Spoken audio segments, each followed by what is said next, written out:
अध्याय 24 अर्धनारीश्वर का तत्व का विवरण।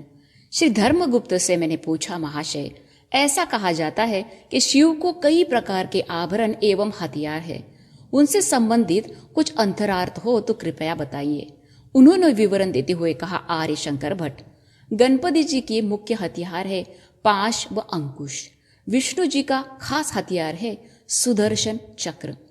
इसी तरह शंकर जी का हथियार है त्रिशूल।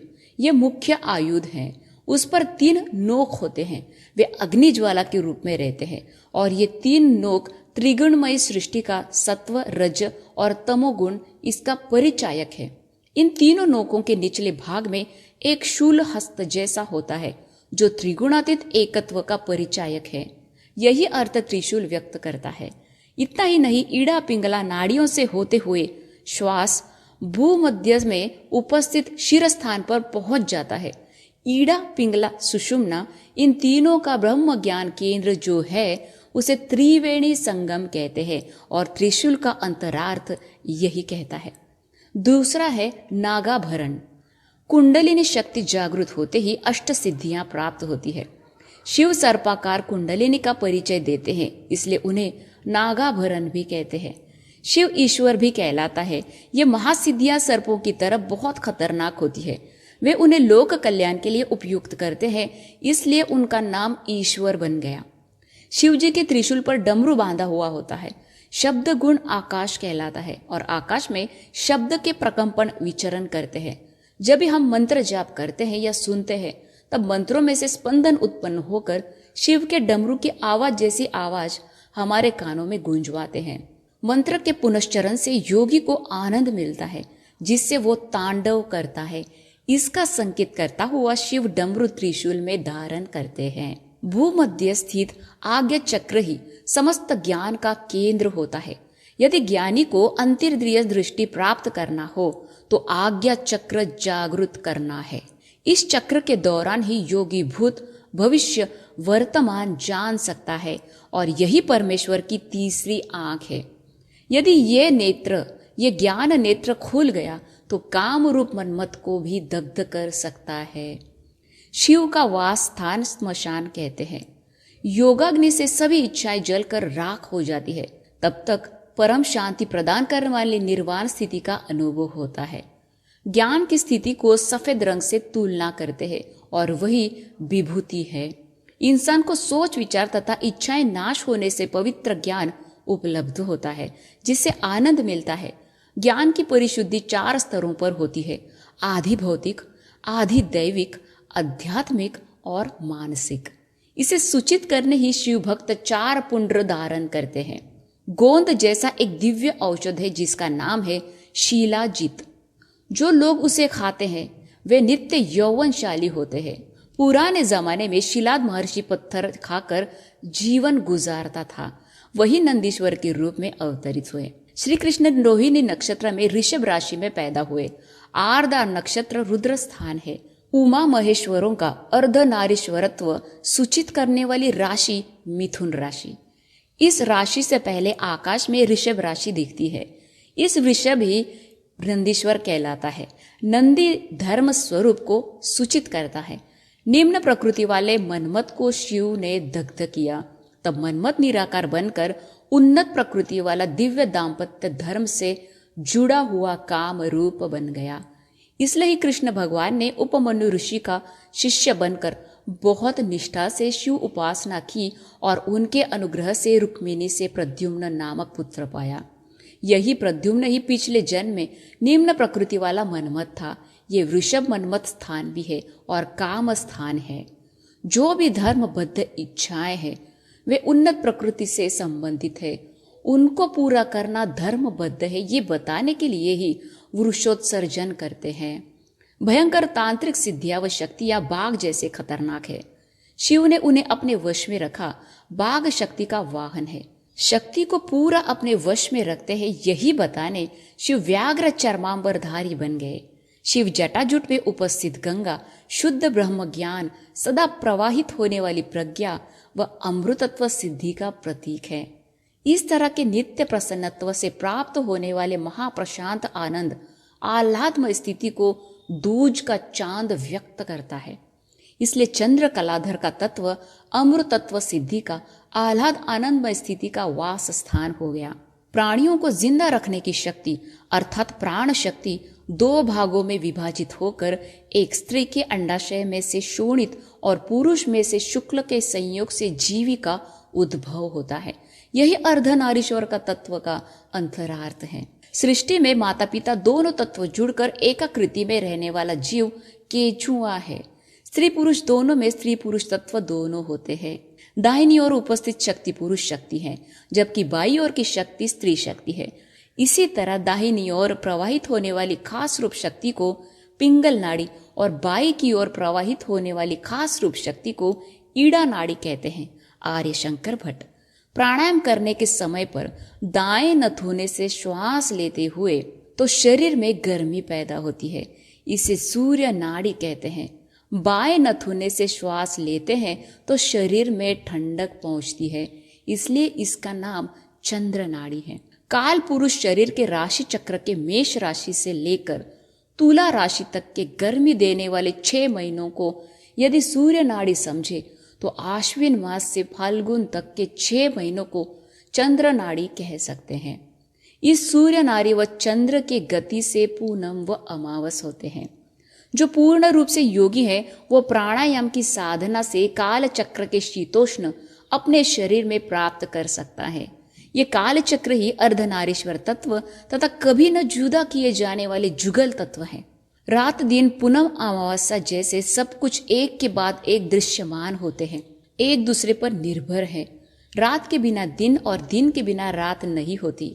माता पिता नामक अर्धनारीश्वर इस अनंत सृष्टि के संचलन के कारणभूत है। शिव संहार कारक है। अंतरार्थ पुरानी सृष्टि का अंत होकर नई सृष्टि का उद्भव होता है, अर्थात सृष्टि का आविर्भाव, कुछ समय तक उसकी उपस्थिति और फिर नाश होना, ये घटना चक्र अनिवार्य है।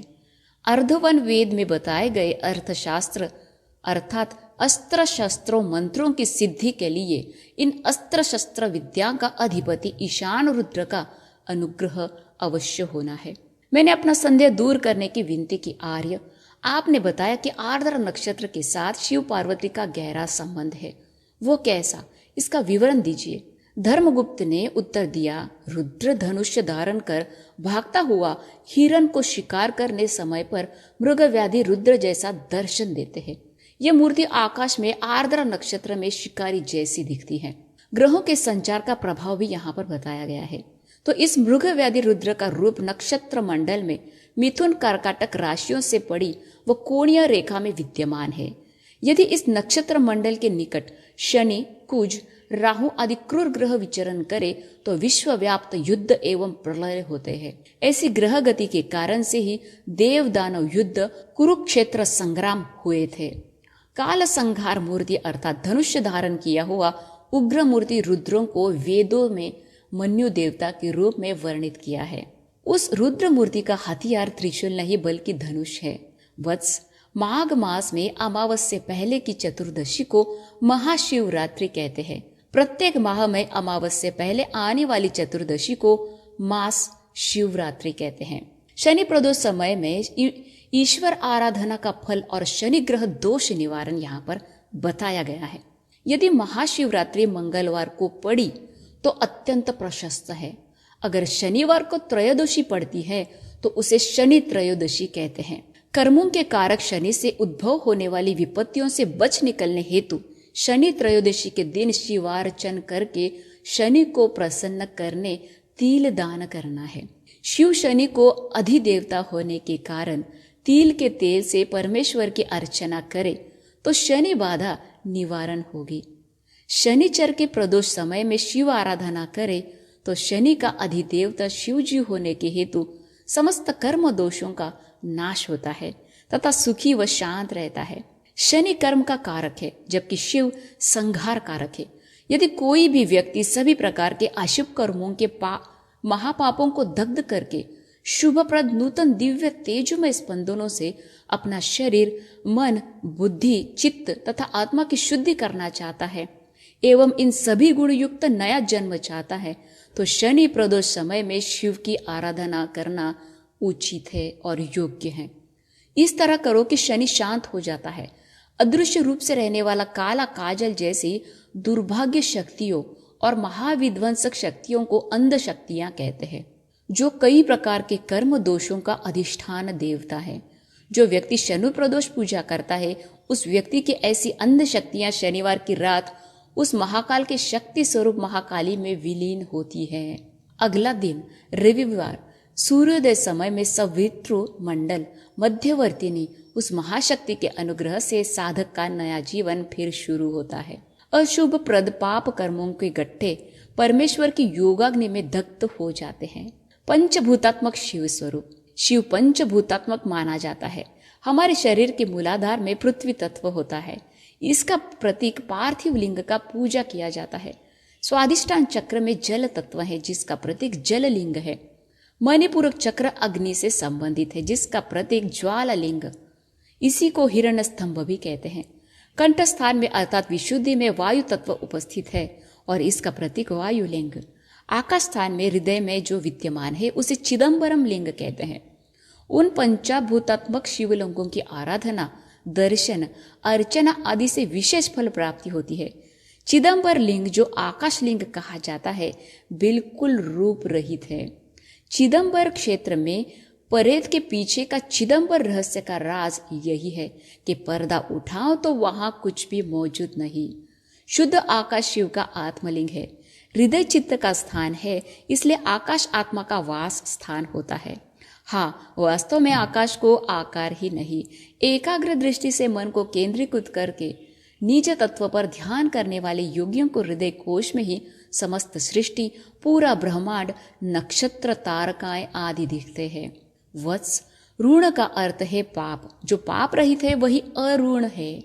परमेश्वर दहरा आकाश है, जो अरुणाचलेश्वर के रूप में, अरुणाचल के पहाड़ों के रूप में, अमुक महासिद्ध के रूप में अरुणाचल में विराजमान है।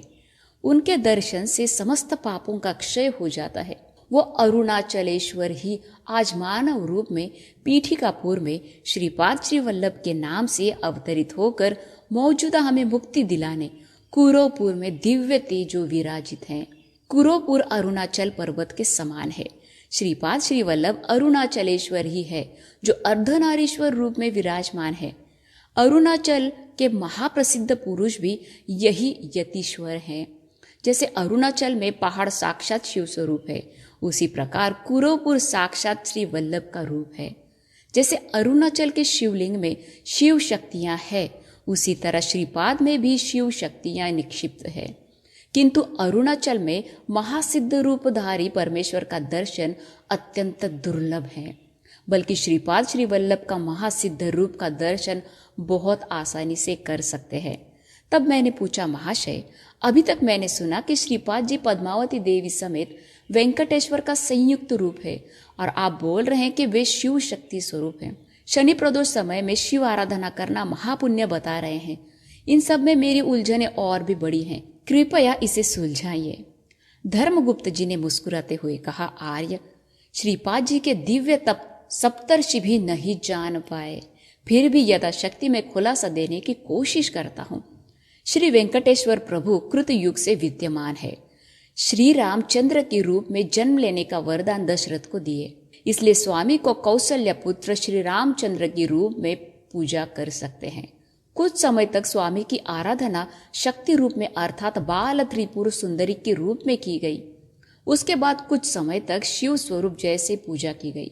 कुछ लोग उन्हें सुब्रमण्यम के रूप में आराधना करते हैं। उसके बाद भगवत रामानुज के वजह से वैष्णव उन्हें विष्णु रूप में पूजते हैं। बौद्ध जिसे महाशून्य मानते हैं वो यही स्वामी है। वे साक्षात दत्त प्रभु है। कोई भी किसी भी नाम से पुकारे तुरंत जवाब देकर उनकी रक्षा करते हैं। जो साधक जिस नाम से बुलाते हैं उसे उसी रूप में दर्शन भी देते हैं। इस तरह मैं ही सभी देवता स्वरूप हूँ। ये समझाने की लीला रचने वाला माया नाटक सूत्रधारी वे ही है। वे ही अब श्रीपाद के नाम से प्रसिद्ध है। श्रीपाद के वाम भाग में शक्ति संचार और दक्षिण भाग में शिव संचार है, इसलिए वे शक्ति स्वरूप हैं। हृदय में पद्मावती बसी है। हृदय दया का वह अनाहत चक्र का स्थान है। वहां से शक्ति ऊर्ध्व एवं अधो चक्रों में पहुंचती रहती है।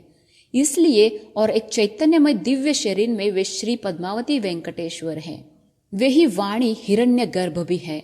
परा, पश्यंती, मध्यमा, वैखरी स्वरूपों में रहने वाली वाणी अर्थात सरस्वती उनके जीभ पर अर्थात जिह्वा पर वास करती है। सरस्वती माँ का तथा हिरण्य गर्भ का दिव्य मानस अद्वैत स्थिति में रहते हैं। वास्तव में चिदंबर रहस्य यही है कि वे 3 प्रकार के चैतन्य को एक काल में धारण करते हैं। एक शरीर से दूसरा शरीर बिल्कुल भिन्न है। रत्ती भर भी उनसे सारूयता नहीं। उन्होंने वाणी हिरण्य गर्भ का चैतन्य शरीर, शिव पार्वती का चैतन्य शरीर और पद्मावती वेंकटेश्वर का चैतन्य शरीर एक काल में धारण करके इन तीनों से परे श्रीपाद श्री वल्लभ चैतन्य शरीर भी धारण किया। इनमें किसी एक शरीर से दूसरे शरीर का स्पर्श तक नहीं होता। ये उनकी योग माया एवं वैष्णव माया है। यही उनका चिदंबर रहस्य भी है। चाहे उन्हें द्वैत कहो या अद्वैत या विशिष्ट अद्वैत या इन सबसे परे या अतीत हो, सब कुछ यही है। क्योंकि उनकी योग माया और वैष्णव माया का न अंत है न आदि है। जगन मोहिनी अवतार धारण कर सिर्फ देवताओं को ही अमृत बांटा था, ऐसे चालाक है। मोहिनी रूप में कामदेव मनमत के बगैर ही शिव जी में मोह उत्पन्न कर धर्मशास्त्र के जन्म का कारण भूत बन गए। उन्होंने कहा था, मैं ही मोहिनी हूँ और मैं ही धर्मशास्त्र हूँ। मोहिनी रूप में उपस्थित खुद को धर्मशास्त्र के रूप में सृजन किया। ज्ञानदाता दत्त प्रभु के लिए कुछ भी नामुमकिन नहीं। वाह, कितनी अजीब बात है, कितनी चतुरता है। श्रीपाद श्री वल्लभ की जय हो। 24वां अध्याय समाप्त। धन्यवाद।